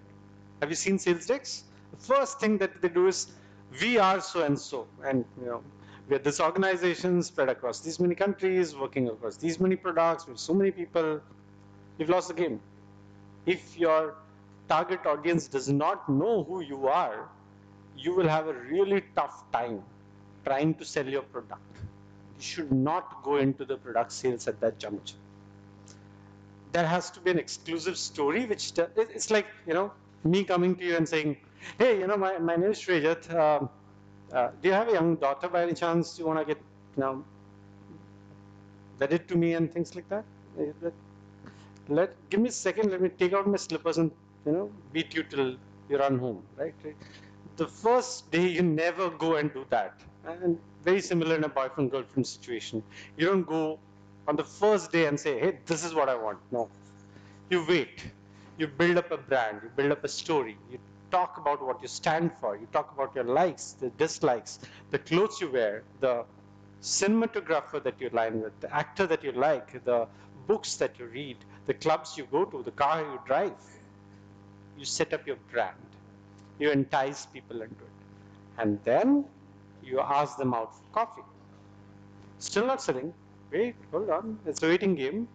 It's an art. Which is why I again said that it's a very nuanced art. It's a very, you know, pleasurable art. You need to wait it out. It's like sipping a glass of wine, right? You don't gulp it. No, it doesn't work that way. You wait. It takes its time, but once it starts, ooh, it just goes on. Sreejith, I have one question. Sure. No worries, Vinay. I can hear you. Just speak. I'm sure I can ask you on the way I drop you at the airport, but still, if it makes some sense to the crowd, be nice. So the question is this. Now, in your presentation, whatever you explained, most of them were B2C kind of branding, right? Yeah. Right. Very few. I have seen one which is Salesforce, which is a B2B. Even they do a B2C model also. Yeah. When you say B2C, branding becomes, I think branding becomes much more easier there because of various tools and different ways of doing it. In B2B branding, how is AI or how is branding itself evolving? How does B2B models work on their branding and how it is evolving to maybe 10 years down the line? Yeah, sure. So just to give you a bit of pretext, right? I did ask the organizers and get a fair deal of understanding as to what is the kind of mix of audience that I would receive, and I understood that predominantly the examples that are B2C oriented might be more relatable, and again, coming back to the concept of relatability, right? And I have picked and chosen sides here. Right, I've taken a very clear view that I'll not talk much about B2B, although my current role, if you see, I am into predominantly B2B marketing, right? So I've moved away from that and taken a point of view which aligns to my audience, right? And coming back to your question, I think, we marketeers also like sometimes to complicate stuff more than it is required to. I look at B2B from a very simple perspective that it is not very different from B2C. At the end of B2B, there is a person to whom you are pitching. It might be a person, it might be a group of people, but those are the decision makers. You're not pitching to the entire organization. To put it in a way, you're not standing in front of the building and saying, hey, please take my products, right? You're not talking to the building. You're talking to a set of people. It might be 2, 3, 5, 10. Right? That's the kind of audiences that we typically deal with in B2B marketing. And if you take a B2C approach to it, I think it helps, because at the end of the day, it is still a very one-on-one personalization. And that's where I think most B2B marketers go wrong. If you look at companies and organizations who've been successful in B2B as well, it's predominantly because their decks use the same philosophy that is applicable for B2C marketing. So I would really implore you to say that and think that you are approaching B2B, but with a B2C lens, because at the end of the day, it's only those 3 decision makers, right, who make or break the sales call for you. So it's, again, a very personalized storytelling. And like I said, today the segmentation is to the power of 1, whether you look at B2B, whether you look at B2C. When it is to the power of 1, you need to know your audience that much more deeper, connect with them at those levels in a personal manner, and then try and sell your product. So you're saying sales work better in B2B than marketing? Both. Both. When sales works better in both markets, provided you're able to tell the story correctly and in a manner where the audience is able to interact and align with you. And the cornerstone that I tell my sales guys, at least, is look for whether the audience is asking you questions. If they're not asking you questions, if they're not interactive, if they're shut down, and that means they're not getting what you're saying. You would never walk out of that table with an offer, right? You would probably walk out at the best chance there is to have a secondary follow-up meeting. That's your best deal, right? So I always say that the litmus test there is, if you're not getting questions, don't pitch products, don't ask for a commitment, ask for another date. If you're getting questions, if they're interested, if they're challenging you on what you're speaking, if they want to know more information, go ahead, pitch it more. Any other questions? Yeah, please, go ahead.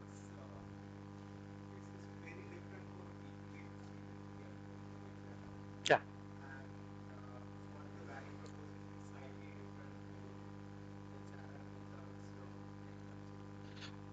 That's a very interesting question. I was actually about to answer it, but then I thought not to complicate it too much. B2B2C has, I think, to my mind, one additional aspect, which is the aspect of incentives. It's not really a marketing problem, but if you look at the overall product strategy, sales perspective, then it's a very important facet, right? So the story has to be there, but then your intermediary has to buy that story and be convinced by the incentives or the commissions that you're giving him, because that is an essential part of how he would be able to take your product out and sell it more effectively. So I think those incentives matter there, and more than in direct B2B conversations, because direct B2B doesn't need much incentivization. So you're right. An agency model, you will need to focus on the incentives a bit more.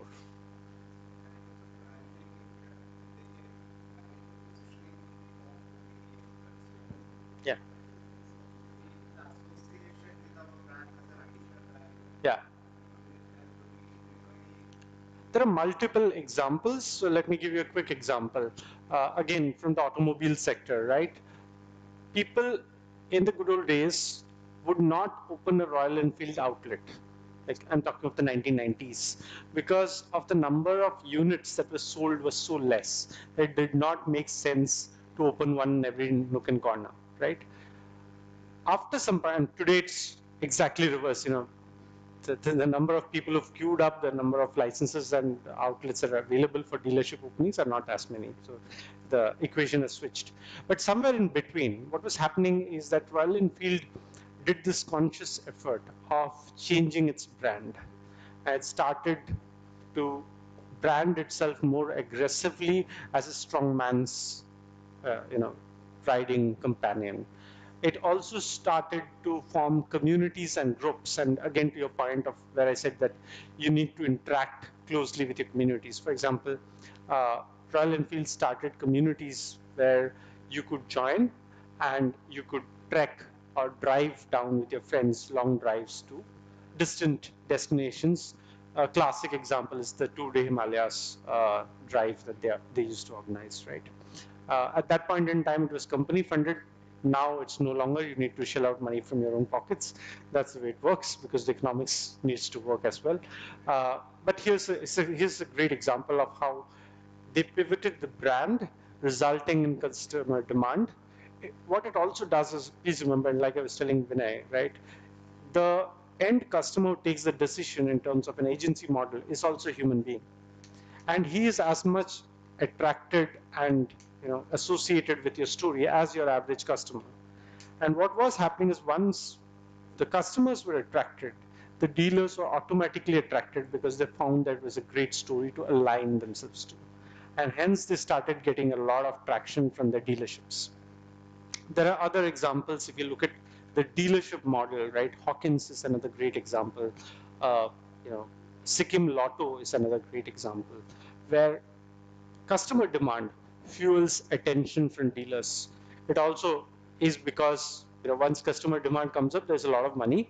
So even the guys who are not interested in the story wake up late to the game and again participate in the game, right? So it's a cycle, but I think the cornerstone to that game is basically helping the customer align with your story. And your dealer is definitely one of your major customers.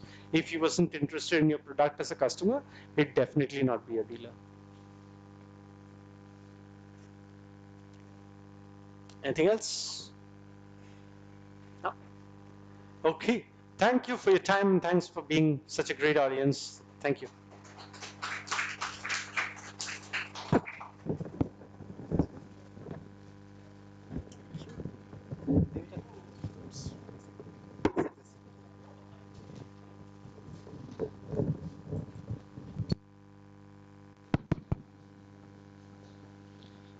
So thank you, Sreejith, for the wonderful presentation.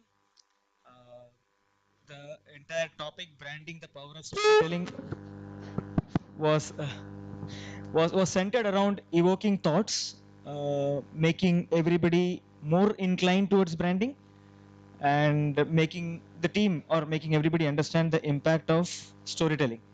And I'm sure this presentation paved way to that. So on behalf of FAYA and the entire members here, I want to thank Sreejith. Thank you, Sreejith. And I would also want to call Mr. Robin here on stage.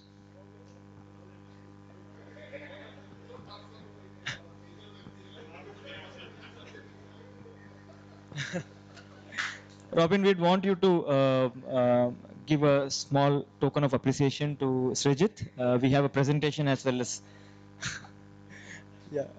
You can also give a vote of thanks. That's what Deepu wanted you to do. Thank you, Sreejith, for the wonderful session. We enjoyed much. Thank you all for coming. Thank you, Deepu, for hosting us. We didn't get the tea, but that's okay. Yeah, that's it.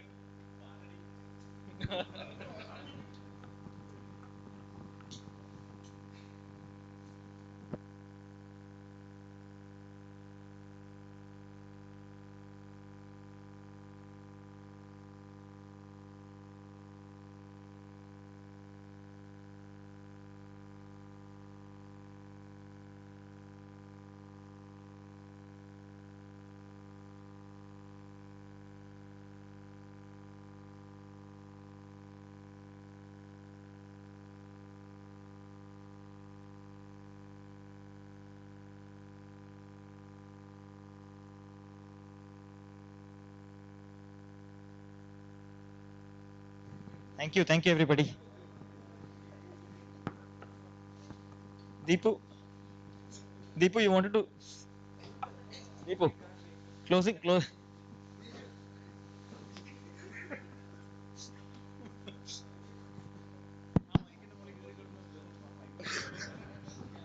Okay. So thank you so much, and I think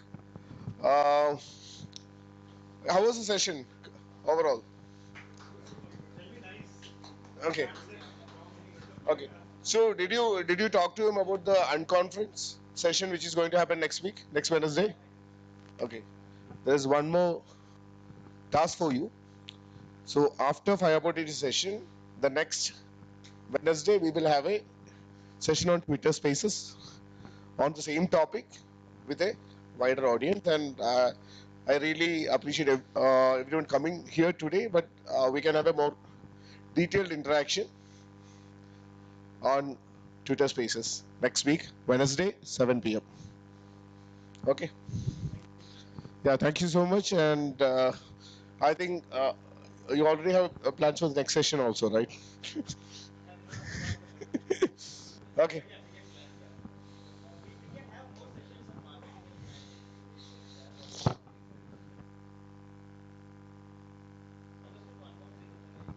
Just a part of it.